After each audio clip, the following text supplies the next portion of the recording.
to the important room.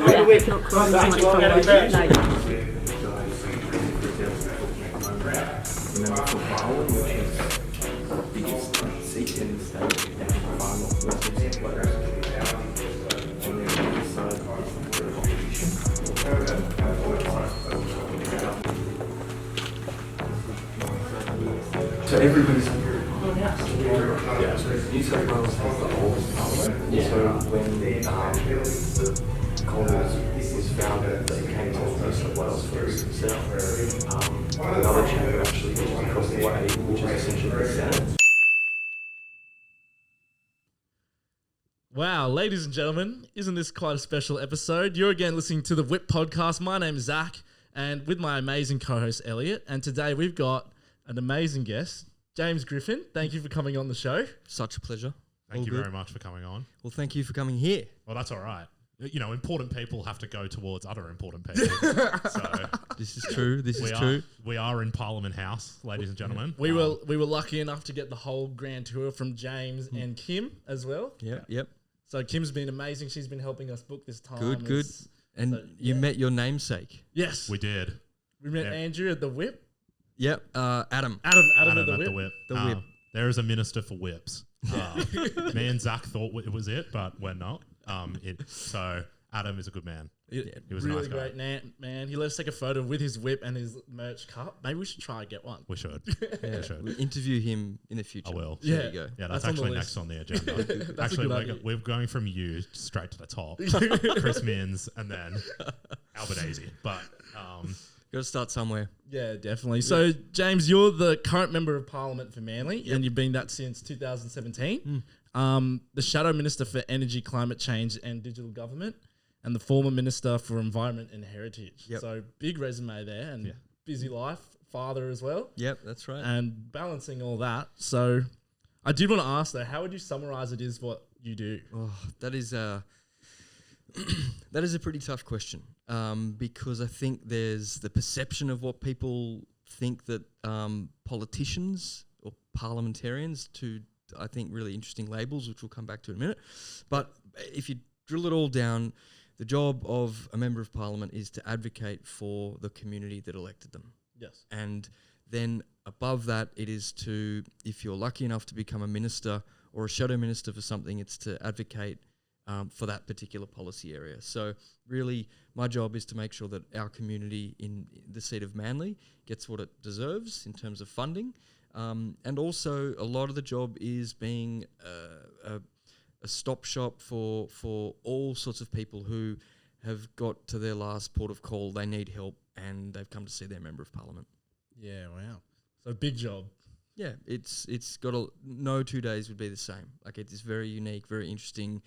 But I think the traditional media have led people to believe that it's all about, you know, the theatrics that you guys would see at Question Time, and it's just, you know, one side having a go at the other. But the bulk of work actually goes on behind the scenes, and it sees members of parliament work with one another to deliver good outcomes, but also working in the community. Yeah, cool. So would you go for are you friends with people in the opposition? Yes. Are you friends with people in the Labor government and all that? Now, which leads to my next question. Yeah. Is there a Parliament House Christmas party? There is. And everyone goes? It is a really good one. It's actually a roast that the media put on. The media? That's ironic. They do a bloopers reel of all the stuff that happens throughout the year. And then the two leaders get up and give a pretty good roast of everybody that's in the room. So, really? Yeah, it's good fun. Have you ever been featured on the reel? I haven't got a feature on the reel, but I've had someone have a good crack at me. So Really? Yeah. But it's all in jest. Good faith. Yeah. What was the premise of what they said? Well, it's essentially about my relatively youthful looks when it comes to this building. So I was elected at 32, and for amongst members of parliament, that's pretty young. Yeah. And a lot of them are let's say a bit more mature in their years. Yeah. And so they liked having a bit of fun at that. Yeah, of course. Well, how did you get into politics then? Obviously, being so young, that is very young to get into it. So what made you want to go into it? Yeah, I don't think there's a really direct route. It was quite it was a series of things that happened. I think in one sense it was the sense of service that was distilled in me by my parents, both of whom were in the army, served long careers in Defence Force. So for them, it was constantly about trying to do something that's bigger than yourself. And for them, it was defence. I didn't go down that path. And then the other thing that happened was because we're in the army, we moved around a lot and finally found home in Manly. And knowing that we weren't going to get up and move again, we really kind of felt that it was finally a place we could call home. We wanted to invest back in that community. And then it just so happened when I turned 18 or thereabouts, the Corso as a destination was one of the most violent in the state. So the Stain Hotel was right up there in the top 5. Yeah, it was like third when I did my RSA. Yeah, that's crazy. Really insane stuff would happen on a Friday and Saturday night down there in the Corso, and I was actually bashed. Oh, really? Yeah, Sheesh. and I just thought, you know what, like, and it was a closing ceremony of the Olympics. I remember year 2000, and I was like, this is crap. Like, I don't want to kind of live in a place that this happens. And so I then started doing a bit of research and work with the local council in terms of what could be done to improve Manly After Midnight, as it was called, as a committee. It's got a good ring to it, actually. Yeah, Manly After Midnight. Yeah, that's great. That's great. Someone was thinking. Yeah. And that led to all the pubs in the Corso and Manly being the first in the state to have what was called a voluntary liquor accord. So essentially they realised that their businesses were going to struggle and suffer if they didn't get their act together and work with the police and other authorities to make Manly a less violent place. And you look at what it is today, it's so dramatically different. So just little things like that. And then my mentor, the previous member for Manly, he stood down quite dramatically. And then the spot opened up and there was a by-election, and that was like 6 years ago now. So when you say the Manly After Midnight and how they introduced those measures, do you think that's something that potentially could have been rolled out across the state? Because obviously lockout laws, like for our generation, has completely decimated nightlife and I understand the reasons why they were brought in, but do you think that perhaps they were too harsh on what you did in Manly? Could that have been used on a broader scale, or do you think it worked mainly because it was in such a small area? Not Manly's a small area because there's a lot of pubs there, but because it's so confined and everyone in that area shares the same values, like we want to go to the Stain, it's a potential sponsor to the show. And do you think that's something that could have worked throughout the CBD and the rest of the state? Yeah, I think, pardon me, in hindsight, things could have been done a bit differently, and there was obviously that really tragic incident from that young guy that got king hit, which... And often in politics, sometimes an event that you just cannot foresee happening lights the fuse for something to then change very dramatically and very quickly. But the voluntary liquor accord was a good model and sort of demonstrated, I think, for a lot of operators that there's a commercial element to them wanting to do the right thing, which is fine. But at the same time, I think a willingness of the local police and community members to recognise that there was a problem and put into effect some voluntary things that the pubs did, which was shut earlier, stagger their closing times, worked well. So could that have been applied across the state? Yeah, maybe. But I think also we're lucky in Manly because the geography of it was just the, Corso. Whereas in the Cross and other, it's a bit more spread out. Sure. But, I think we recognised the impact that we had on nightlife, and in the last couple of years of our government invested a lot in what's called the Purple Flags concept, which is from the UK, which is essentially encouraging and growing the 24-hour nighttime economy. So you're going to see that taking off in Brookvale soon. So got all the breweries in Brookvale. There's Label Nightclub there. Shout out to Kieran who runs that. He's an absolute legend. And they're working collectively to make Brookvale the next sort of nighttime spot because there's no residential there, or there's very little. So it could be operated 24 hours. It wouldn't have the 3 a.m. Correct. curfew. Yep. And food, music, an offering and a lot of arts there as well. So I feel like our generation has missed out because like I went down to Victoria a couple of years ago, and it was just like crazy how culturally like different their nightlife is to ours. Like they start going out at like 1 a.m. compared to here. It would be cool to see that kind of transition to up here. Well, because you guys got whacked doubly, I think, lockout, and then also everything that happened with COVID. So, you know, some in hind, it's just it's been a couple of years. Yeah.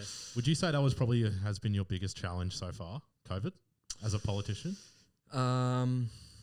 Yeah. I think the personal. So I've done a lot of work with the Chamber of Commerce in Manly to sort of change the perception of Manly to visitors, not only in our area but around New South Wales and internationally. That Manly's more than you get off, you walk up the Corso, you buy fish and chips and go home. As you guys know, there's so much more to it than that now, and it's matured in terms of what it's got available. There's some great venues, there's some great offerings. So what COVID revealed was that there's a kind of 7 weeks of the year where a lot of those businesses in Manly, if they don't trade really well through Christmas into January, then the leaner months in winter are really, really hard. Yeah, for sure. It's always a lot quieter in the winter times. Yeah, because the punters are like, oh, why would you go to Manly in winter? So what we're trying to do is shift that and say, well, actually, you can come to Northern Beaches, do amazing coastal walks. You can go up to North Head. You can get involved in the national park up there. There's so much stuff outside of summer, and then build a more sustainable economy that allows food, beverage, arts, culture to really thrive in our area.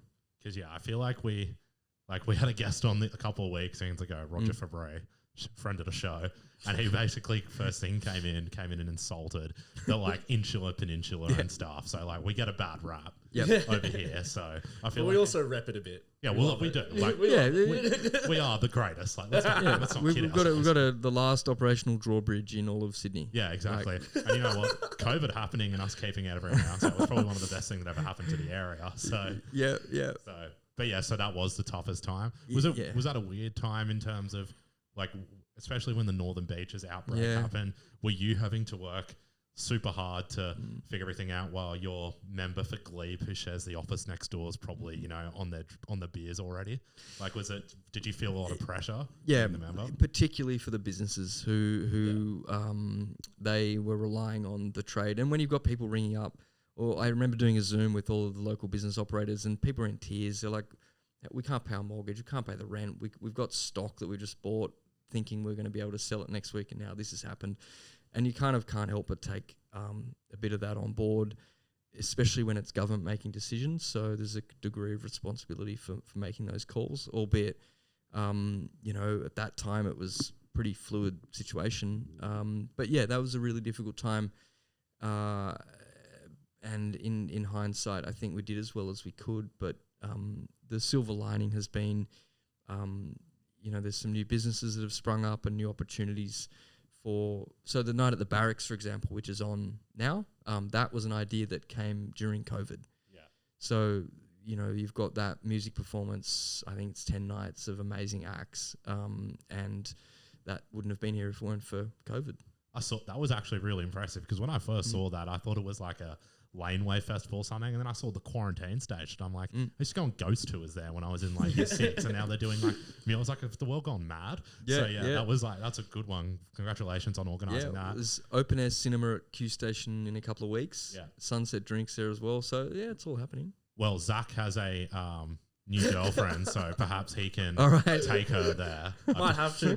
Yeah, Q Station. Yeah, romance plus. It's all good. Yeah, there you go. So Elliot has a real girlfriend, so he could take her too. Yes, but Zach, the difference between me and you is I'm like 1.5 years in. The impressing has stopped. Okay, right. Now I look for the cheap dinners. And, is she a friend of the show? She is a friend of the show. Yeah, she doesn't like watching butt because. And her reasoning, which I get, is I have to listen to you 9 hours a day. Why would I want to listen to you for 10? Yeah. And to that I say, I understand. Yeah. Not very supportive. Yeah. Well, when you get married, it doesn't change. So I'm sorry. Not thinking about that yet.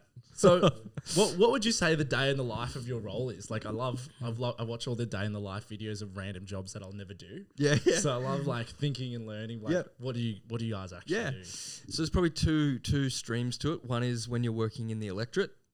So each MP has an office in their hometown, in their electorate, and then there's here in Parliament, and those 2 days are very different.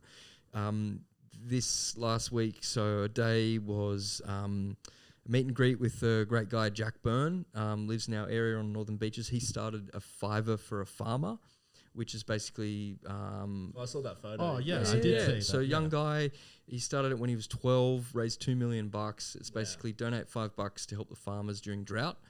And he's kicking that off again this month. So meet with him, learn about what he's up to this year and how I can help. Then meet with Chamber of Commerce president to sort of check in, see how it's all going.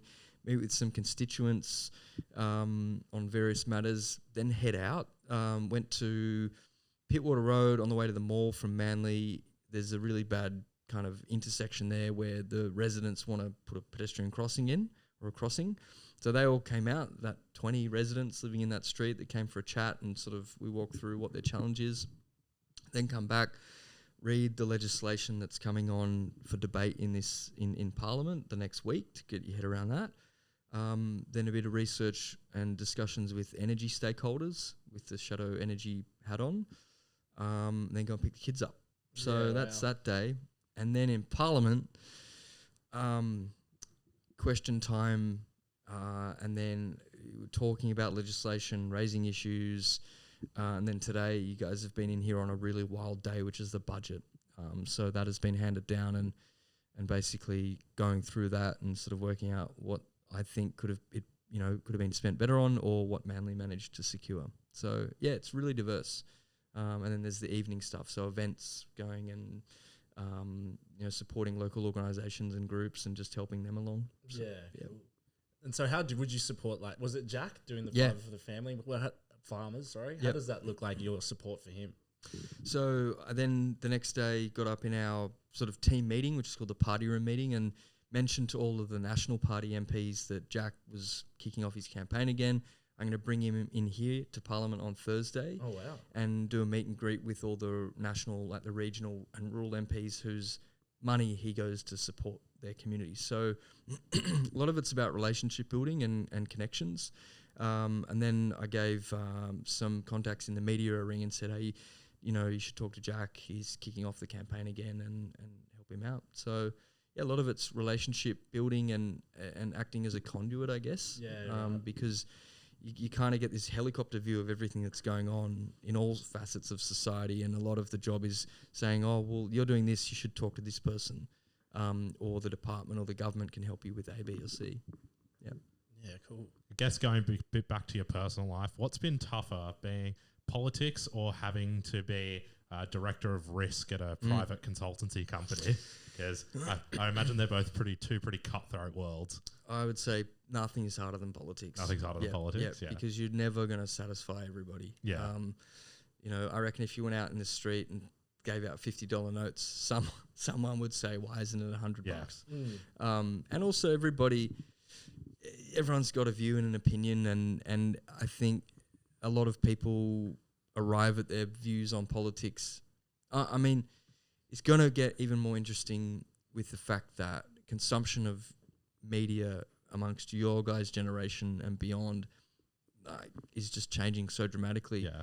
Who watches free to air anymore? No, it's going to be like podcasts and like YouTube and all that. Yep. Yeah. Netflix. It's like I was even listening to one the other day, and it's like, who listens to like talkback radio? Like, I can't remember the last time I listened to it. One, because I broke the aerial in my car, but two, because like before that I was just like, it's all podcasts. So I feel like if one, prime minister wanted to put themselves in a good position, just go on everyone's podcast, and I feel like everyone would vote for them. Be done that way, yeah. Well, that's a discussion we're constantly having, because how do you communicate and connect with all demographics?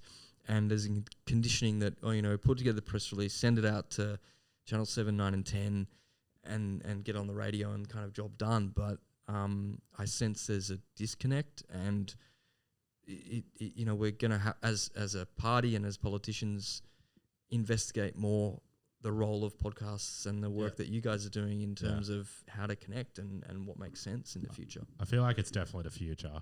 And I feel like it's crazy now, like how many podcasts and stuff are there. There are, but I feel like it's just going to like blow up, because like anyone can really do it. Yep. You know what I mean? So I Yeah. feel like it's just going to get even bigger. But what was life like at KPMG, being in such a high position?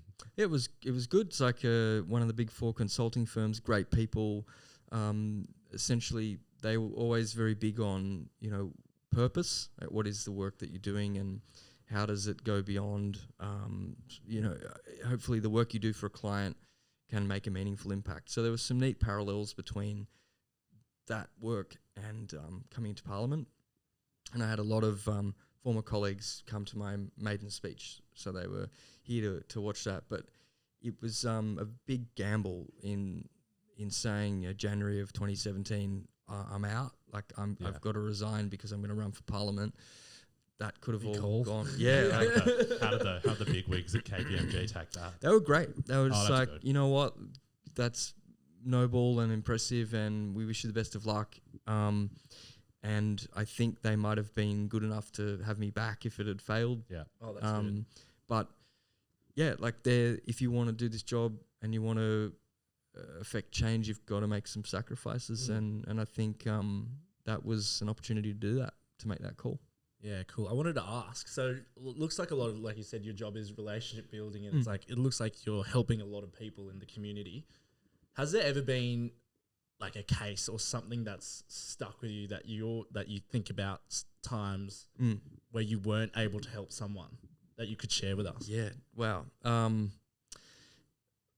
think goes back to COVID. A lot of, I think during COVID, for a lot of people, they came to the realization for the first time the extent to which their state government calls the shots versus the federal government. That was exactly like the best thing I probably learned about. I was like, who was it at the time? Scott Morrison. Was the Prime Minister. I was like, what does he actually do? Yeah. Like, I swear, like it was all state, which I had no idea about. Yeah. So yeah, I did learn something in those news conferences. Yep. Huge revelation for a lot of people. Like, oh wow, okay, so they can put the borders up and that's it. Like there's no movement around Australia. We manage the health system, we manage the hospitals, we manage, all that sort of stuff. And so a lot of requests coming through about some really harrowing stories about people who were having loved ones pass away and they wanted to visit them and trying to get an exemption. Do you remember the exemptions? Yeah, they couldn't visit people in hospitals. Yep. Yeah. And families with kids being born and just the dad wanting to go and participate in that. Like, and we couldn't get every one of those across the line. So that having to deliver that news is pretty difficult. But you got to kind of, as long as you give it your best, I think, then you can't kind of live with regret too much about what you could and couldn't do. But how did they make you feel? Most of them were really generous in being understanding of like, thank you for trying. Some were just inconsolable. But it was that busy at that point in time that it was like, okay, we just got to move on to the next thing, Yeah. Well, another busy time in Australia's political landscape, The Voice. Yep. Referendum that's going on. Yep. For people like us, we call our fans the whippersnippers. Yeah. Not the brightest bunch. But so for people... Well, they support us for some reason. Well, yeah. So for people like... It's a complicated one. Even myself, who I had to look into it, and there was a few quiet days of work, so I was doing a bit of research on it. I don't fully understand, and I don't want to say anything too out of pocket to cause any, backlash or anything. But essentially, for you, could you summarize, I guess, the benefits of voting for yes? Yeah, I think that's where you align. Yes, yeah. So this is super simple. What is essentially being proposed is two things. One, that we recognise in our playbook, our constitution, the fact that we have this amazing history, pre-colonial colonialisation, that is our First Nations people. And we put them in our constitution, so they're acknowledged in there. That is just a good thing to do. The second thing that it asks is to create a body which would be called The Voice, which is essentially an advisory committee which would provide advice to the government of the day on how they can better improve policies for First Nations people. That's it. Yeah. The fear around that, I think, has been driven by the fact that politics sometimes is so alien and complex for people that they would prefer to just, I don't know, so I'm a bit uncomfortable with it. So I just will err on the side of caution and not support this. Yeah. But for most of us, in fact, like 97% of the country who are not Aboriginal, we're going to wake up the next day. But nothing changes. Nothing changes. Is a devil's advocate. Yep. Because it's what we do here. Yep. Is there an argument for what's the point? Is there, what would you say to someone who, if you were talking to them on the street and they, you were talking about it to them and they go, well, what's the point? It's not binding or anything. The advisory committee's decision isn't binding. Why would I want to vote yes for this if it's just going to slow things down even more? Yep. So I'd say what we've been doing to this date has not been working for First Nations people. So why would we continue to do stuff that doesn't work? So if we want to affect change, we've got to change things. And the advisory committee would help change things because it would be a new means by which the government could receive advice. To give you an example, as Heritage Minister, I had a Heritage Council who were experts in all matters of heritage, and they, as a part of the work that I did, would provide me with advice. And you get advice from all different aspects when you're trying to do your job, but I knew that they were experts in their field, and when I was making a decision, I would look at what they'd said, and from time to time, I'd say, yep, I'll accept that, and from time to time, I'd say, oh, look, I get it, but I'm going to make another call in a different way. Yeah. Sure. So it's, part of it is respect, and the other part is the fact that what we've been doing to date, like life expectancy, literacy rates, incarceration, the figures are appalling.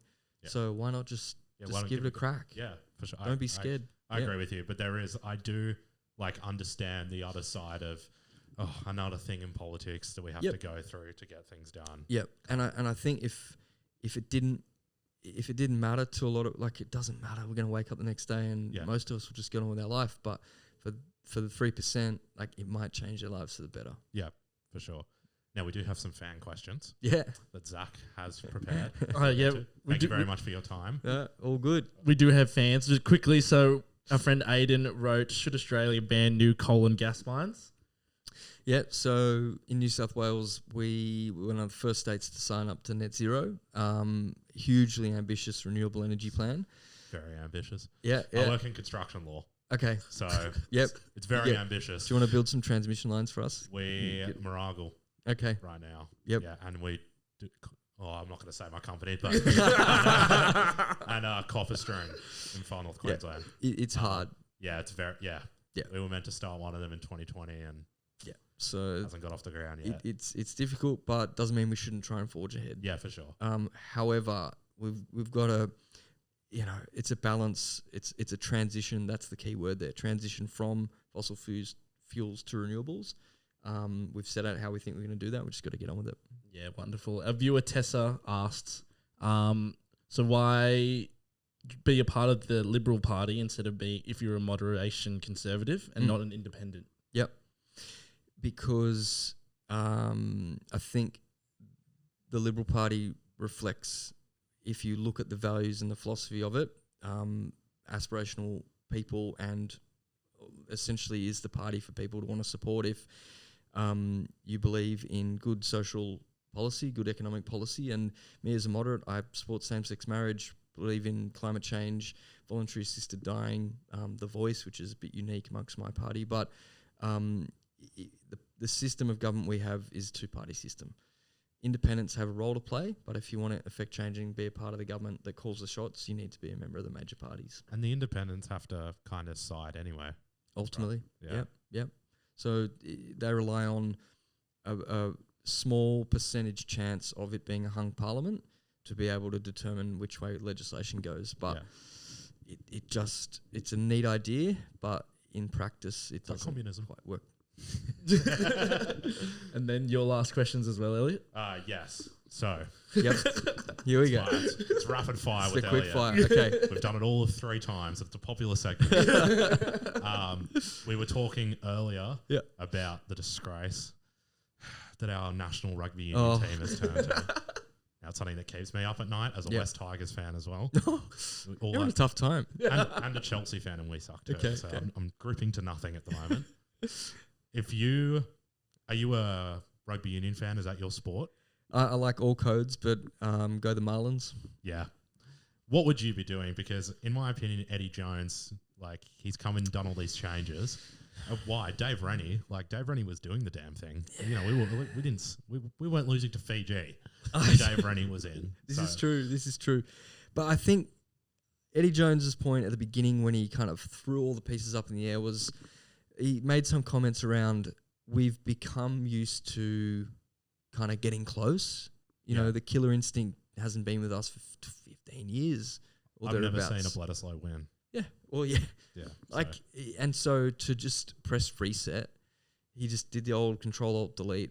You know, I know, but we've never not made it out of a I World know, Cup group stage. but then let's just like try and see how this goes, and then this is a rebuild for 2027. Yeah. Yeah, but I was so nervous. I was like, "Oh, are we going to beat Georgia?" That's a country of like 1 million people. We're in a bad place. We are in a bad place. no doubt. But let's have some faith in the Do long-term you plan. watch Manly Seagulls? Yeah, Yeah. watch Seagulls Yeah. and Marlins and Yeah. It's- Favorite cocktail?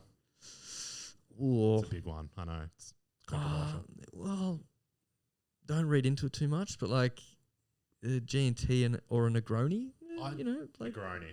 yeah. Yeah, I can do Negroni. Yeah, it's they've both been pretty kind to me. That's a good answer. You're probably the most powerful person on the beaches, apart from Thank you. Daily Cherry Evans. Fan. Yes. As in that position, you have a lot of responsibilities. Yep. And I wanted to know how 2 young, handsome, ripped gentlemen could perhaps form forces with you and get the Stain Hotel as a World Heritage destination, because we're big fans of the Stain. So we're actually working on a sponsorship. All right. And by working, we keep mentioning them and they don't reply. Okay. But Well, how I reckon would I that could go? help you with that. I know a few people at the Stain, and it is a beautiful building. The round bar there, it's a good spot. So, to all the chaps at Iris Capital, if you're listening, let's have a discussion that about who owns supporting Yeah, the it boys. is. It is. They Yeah. bought it recently. Yeah. Are you close personal friends with any of them? Wouldn't say close personal friends, but how about we make a few inquiries? Oh, are you comfortable looking in the camera and saying that the State is the best pub in the Northern Beaches? We can cut it if you don't want to. The Stain Hotel is one of the top establishments on the Northern Beaches. Oh, okay. Yeah, we can Full work with stop. There's some affiliations there. I get it. Best country you've ever been to overseas? Oh, big fan of Italy. Yeah. Yep. Whereabouts? Yep. Venice was great. Went there at Christmas. Yeah. Not like this Christmas, but Yeah. at Christmas time. And that was really good fun. It was good. And Telluride, Colorado for some skiing. Love it. Yeah. Skier? Yep. Avid skier? Yep. Nice. Yeah. Snowboarder. But I haven't been to, I want to get to Canada and stuff. Yeah, amazing. I love Japan. Have you done Japan? Not skiing. No, just Yep. been. Yeah. Yep, You yep. should try to get there. It's Okay. good. And Good our power. final one before we Yep. wrap you up. Thank you so much for your time. Mm. But I guess what's next? Where do you want to get to? What's next? Wow. Well, we've just started the first year of the 4-year term of government. So just hold this government to account and keep kicking goals for Manly. Yep. Got to get Bally Boys upgraded. That is on the list. BP. Yep. Shout out Mr. Sheetha. Yep, shout out. And so some good local projects in the works. Yep. And then look, we'll see what the future holds. There was a little birdie. Now we're in the car parks amongst the whispers. That happened. There was a little birdie that said you were potentially touted as opposition leader. Yeah. I was wondering, out of all platforms to do it on, can you speak to that? Yeah. Can Look, you speak to that point? I'm not going to announce anything yet. Okay. No. It's look, it's great privilege after the election when we were looking for a potential leader to take us to the next election. My name was thrown around, but we've got a great leader, Mark Speakman, member for Cronulla. Used to be the state's Attorney General, so we're all backing in behind him and we'll get it done. Yeah, but maybe in 4 years, once people realise we have the better beaches. That's right. We do have the better We beaches. do have the better beaches, and Absolutely. that has to be known. Yep. Yeah. Well, thank you very much. For Yeah, your That was time. really good fun. Thank you so much for coming on. Guys, make sure you like, comment, subscribe. And is there anywhere people could follow you? Is just your Yeah, Instagram? Instagram and a lot of stuff on there. And that's how I kind of keep the word getting out. Well, thank you so much again. No, it's been good fun. Pleasure. No worries, guys. Thanks, James. All good, all good. Flex, check, flex, check, flex, check. Diamonds in my fangs, flex, check, flex, check, flex.